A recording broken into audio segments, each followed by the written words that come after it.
As evening approached, there came a rich man from Arimathaea named Joseph, who had himself become a disciple of Jesus. Going to Pilate, he asked for Jesus' body, and Pilate ordered that it be given to him.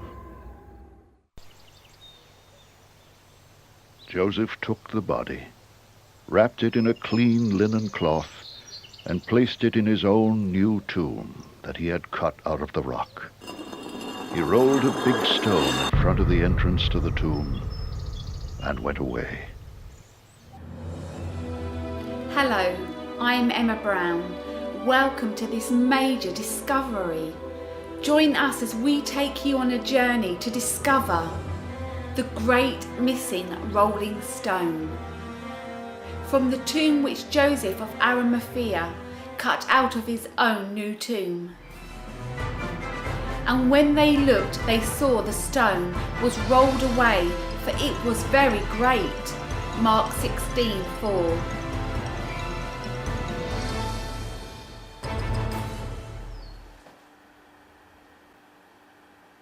Quite often the facts don't always seem as they are. However, we believe in this case the facts are as they seem.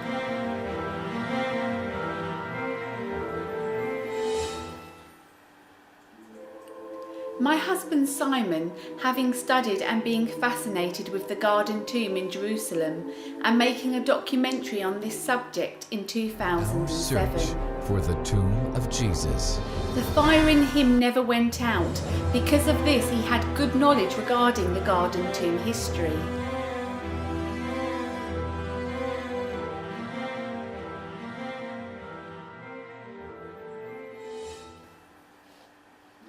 If you're not aware of this story, there is a tomb in Jerusalem called the Garden Tomb, which was believed to be owned by Joseph of Arimathea. He was a wealthy man and owned a garden with a tomb cut out of the rock. Also contained in the garden was a wine press and one of the largest water wells in Jerusalem. Inside the tomb were cut out 2 sepulchres where the dead were laid. To the front, we see the weeping chamber. The mourners would be women. And on the right, here, a low wall hewn from the rock divides the room.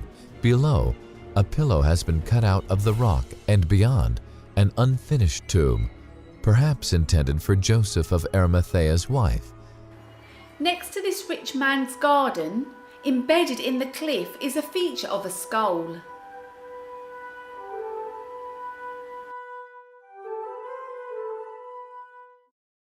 From time immemorial, it had been called Skull Hill, and Golgotha is Aramaic for the place of the skull. If we look at the site from here, we can clearly see the shape of the eye sockets and the nose. Just outside the old city of Jerusalem, near a popular entrance into the city called the Damascus Gate. Says that the site where Jesus was crucified and where he was buried was outside the city walls. Now, you may say, so what? Well, this is what amazed us.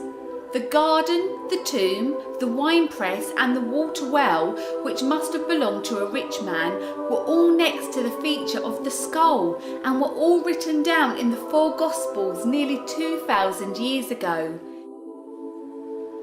We have no doubt in our minds that the Garden Tomb is a replica of the Gospels, but many believers still disagree. Scholars generally agree that the Garden Tomb is not the site of Jesus' burial. According to Holy Land specialists, they say there is no possibility that it is in fact the place where Christ was buried, and it is in their opinion that the Church of the Holy Sepulchre preserves a more accurate tradition. However, Simon believes he can prove that they are terribly wrong, and we shall return to this later. There is something missing from this argument. What, you may ask? Let me remind you, it is the rolling stone. As told to us in all four Gospels.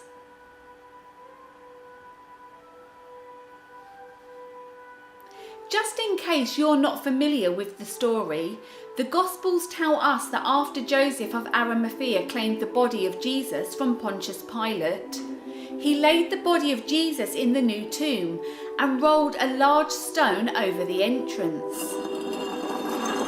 3 days later, the Gospel of Matthew tells us, the two Marys went to the tomb to anoint the body of Jesus. When they arrived at the tomb, they saw an angel roll the stone open and sit on it.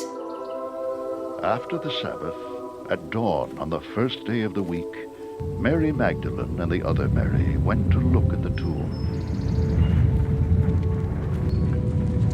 There was a violent earthquake, for an angel of the Lord came down from heaven, and going to the tomb, rolled back the stone and sat on it.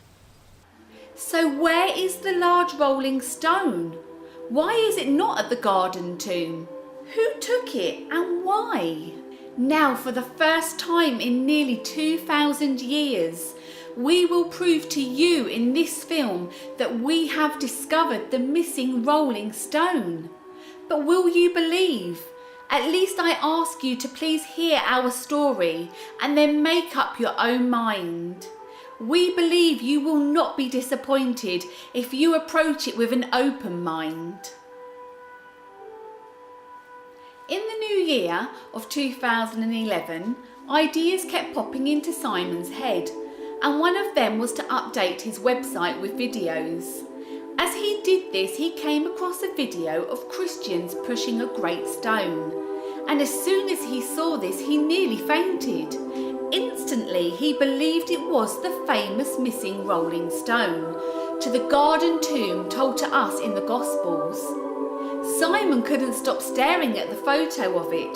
The more he stared at it, the more he was convinced it was the stone. It looked like the right size and it looked like the same type of rock. However, the thickness was impossible to tell by looking at a photo.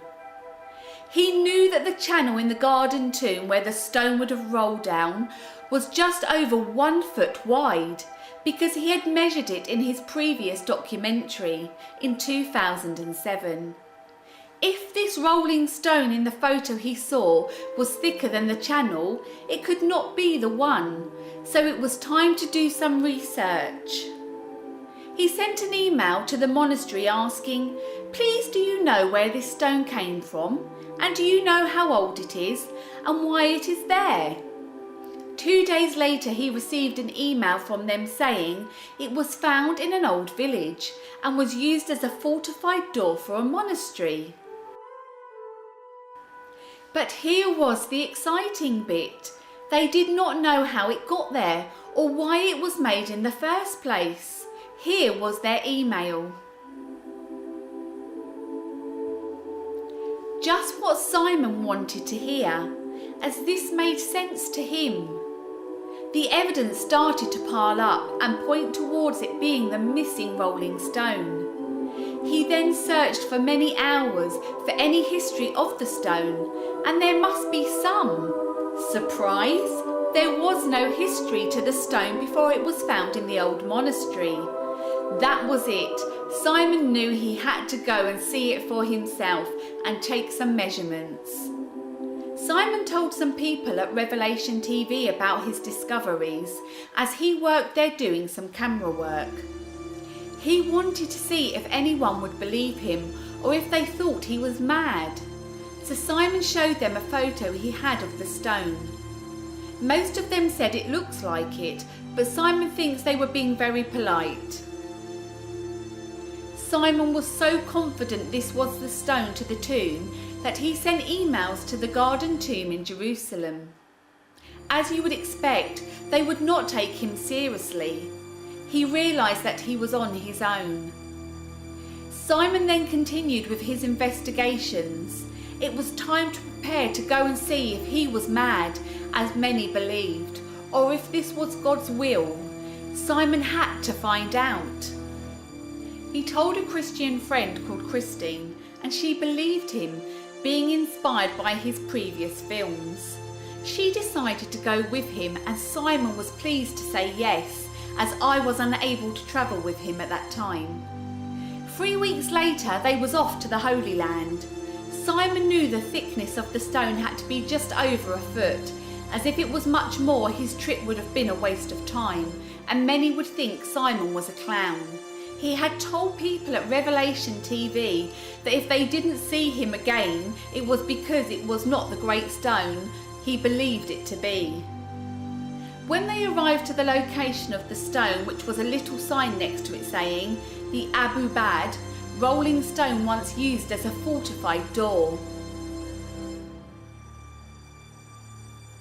Simon looked at it with amazement. On applying his tape measure, it was just over a foot wide. Simon thanked God for being there. The thickness seemed to be just right, and after taking some footage and more measurements, the next day they went to the Garden Tomb.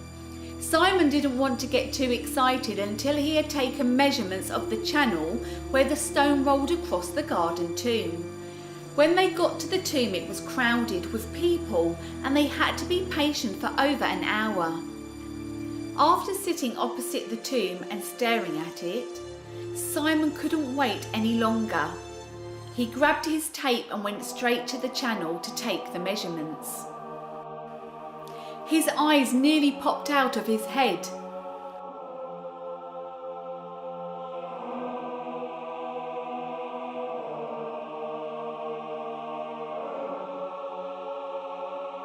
The width of the channel was around 15 inches wide, and the rolling stone was also around 15 inches wide, give or take a few centimetres each way.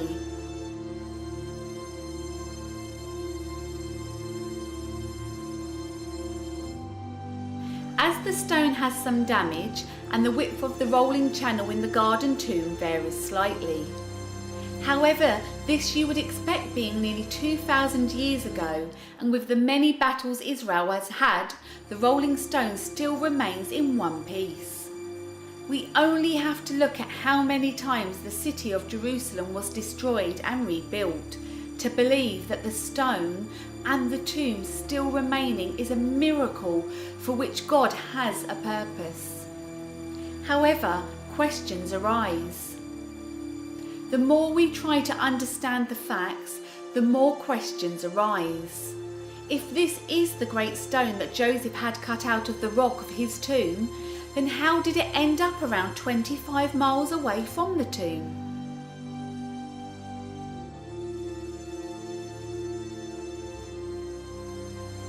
Also, why would this great stone be taken from its original place? Let me tell you. A word comes to my mind, Byzantium.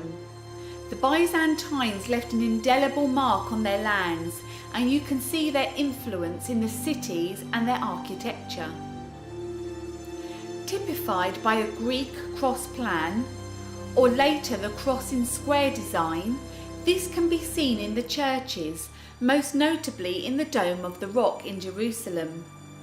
Byzantine craftsmen were used to create the mosaic decoration. By the end of the 4th century, following Emperor Constantine's adoption of Christianity 313 AD and the founding of the Byzantine Empire, the land of Israel had become a predominantly Christian country. Churches were built on Christian holy sites in Jerusalem, Bethlehem and Galilee, and monasteries